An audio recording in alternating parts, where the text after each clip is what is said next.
Hey everyone!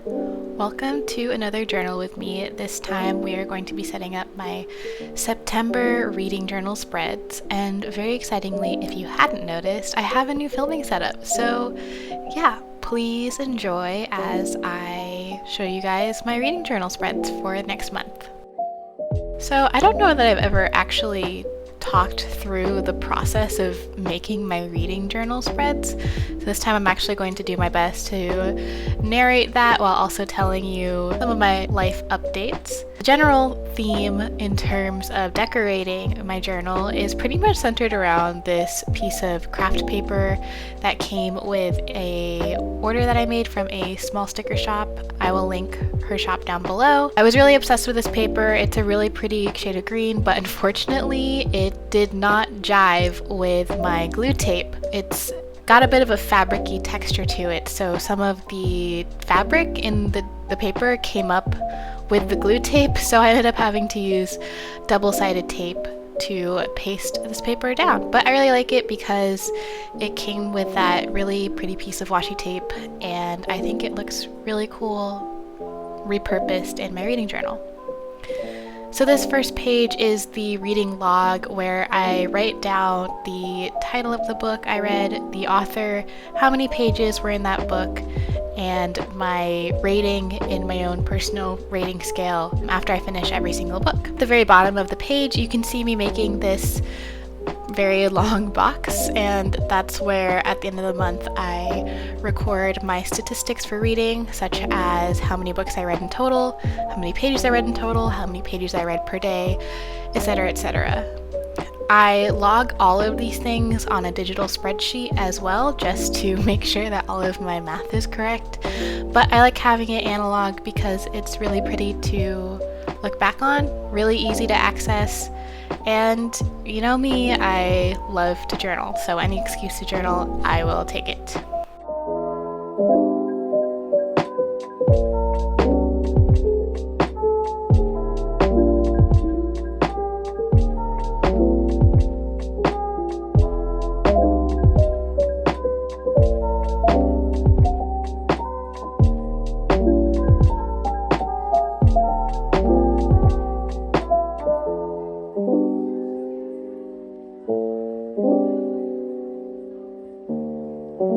I'm introducing my new label maker, which is a Tepralite label maker. The Dymo label maker that I used, which is the one where you essentially punch letters into a tape, broke. Inevitably, it's going to break because you are manually punching in numbers. So I splurged and I got myself a Tepra label maker. And these are really cool because it's a thermal printer. So it doesn't use any ink, and it's super fast. You can use lots of different fonts and different frames. You can change the size of the font if you wanted, so it's really great. I'm super loving it. I'm really obsessed, and my partner is kind of sick of me always using it all the time, but it's fine. I showed you just a second ago that I actually went through all of my stickers, and I took a couple pages in my reusable sticker book from Kit and Bun Supply Company to lay out all of the stickers that I wanted to use in these spreads. Because I had an idea of what I wanted to center these spreads around, I could go through my stickers and expedite that process. And by now I've moved on to my pages read spread. Ooh, that's a mouthful. This is where I record how many pages I read in a day, as well as the days I listened to an audiobook. I started recording how many pages I listened to via audiobook using two different mild liner colors. So for example, if I read 100 pages in audiobook form, then I will use a gray highlighter to show that I read 100 pages. But then if I physically read another 20 pages, then I will use a different color mild liner to highlight that. At the very top, I'm a nerd. I prefer when numbers are in multiples of 3. So all the numbers at the top are in multiples of 30. 3 is the most mathematically satisfying number for me, if that makes sense.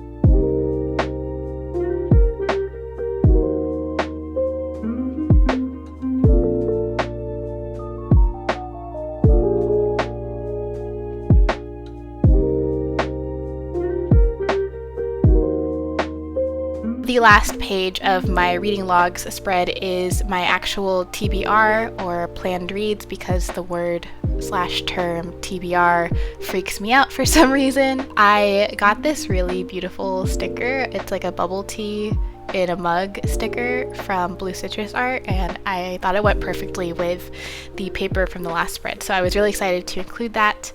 And again, I'm breaking out my Tepra Light label maker to expedite the process of these spreads. In the past, I used my stamp set, which is still really nice to use. It's still very therapeutic, but I found this was a lot faster. And I did not like the placement of September and that sticker, so I ripped it off, but I ripped off a little bit of the washi sticker, unfortunately. But I don't really mind. Like, it gets covered up for the most part, and I like how it came out in the end. Doesn't have to be perfect, just has to look nice to my eye.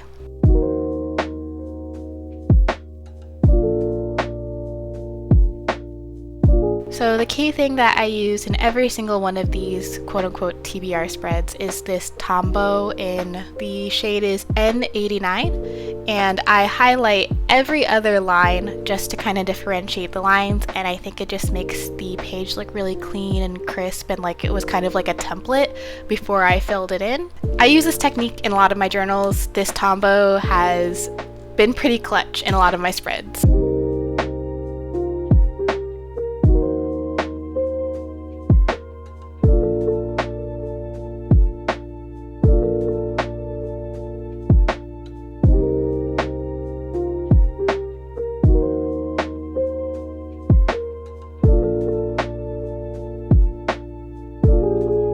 I'm just going to talk briefly about some of the books that I want to read next month. One book that I really want to get to, which is the second book on my TBR here, is Ace of Spades by Farida Abike-Iyemedi. This has been super hyped. It's a recent release. It's YA, dark academia, featuring Black main characters, and people have just been obsessed with this. I've heard that it's very dark and spooky in a different way than you're probably used to, but that makes me even more excited to read it.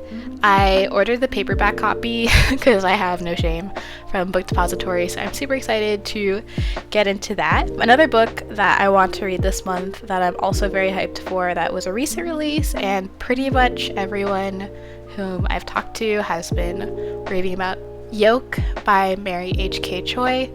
This is a YA contemporary about two sisters, and I believe one has cancer, so obviously there's going to be a sad ending. Again, everyone's been saying that it's really good, it gets you in your feels, so yeah, I'm excited to give it a try, see what I think as well. A couple of other books worth mentioning are How We Disappeared by Jing Jing Lee and The Leavers by Lisa Ko.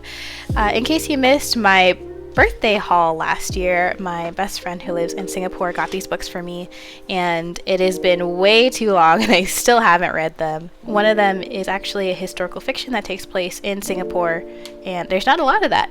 At least here in the US, I haven't been able to find a lot of historical fiction that takes place in Southeast Asia, so I'm super excited to read that. And The Leavers by Lisa Ko has been on my TBR for a while. I never told my best friend that I wanted this book, but she somehow read my mind, and when she saw the book, she picked it up for me, so super excited to get to that as well. I don't know if you can read my handwriting or not, but the general theme for my reads this coming month aren't very clear.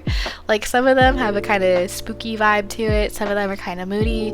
Generally, these are books that are currently on my physical TBR that I've been wanting to read for a while, so I hopefully will get to them next month.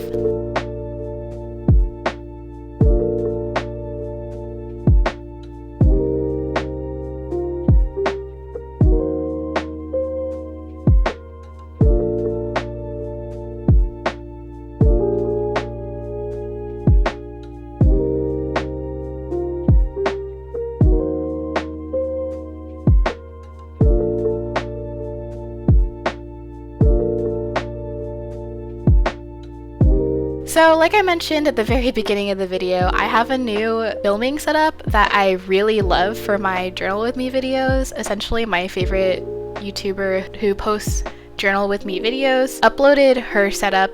I will link that video down below. and she linked her tripod slash camera mount for filming these overhead shots, and I immediately ordered it because I've been looking for a good overhead mount to film videos just like her, and I got it, and it's great. It's really great quality. It's super sturdy. I mean, I have a tiny digital camera, but I think it can hold heavier DSLRs just fine, so if that's what you use to film, I would definitely recommend this. The next hurdle that I have to overcome when it comes to filming these journal with me videos is the lighting situation. So if you couldn't tell, it's not great in this video, which is kind of my fault because I started filming at like 4:30 when the sun was starting to go down, so that's on me. But also it just kind of sucks because my desk is on the left side of the window in my office, and I'm right-handed, so that means that my hand will always block the page when I'm reading, and it will always be dark. If you have any solutions for this problem that don't involve moving my desk, because my desk is in a very good place otherwise, let me know in the comments. I would really appreciate that.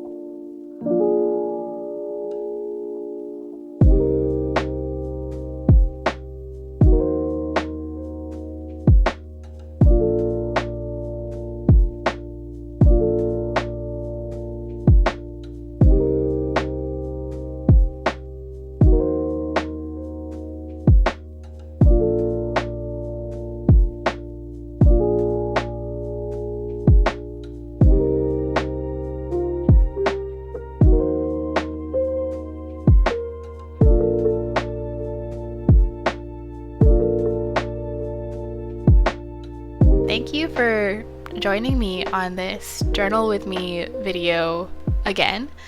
I hope you enjoyed. I hope you have a wonderful day. I hope you have a wonderful rest of your week.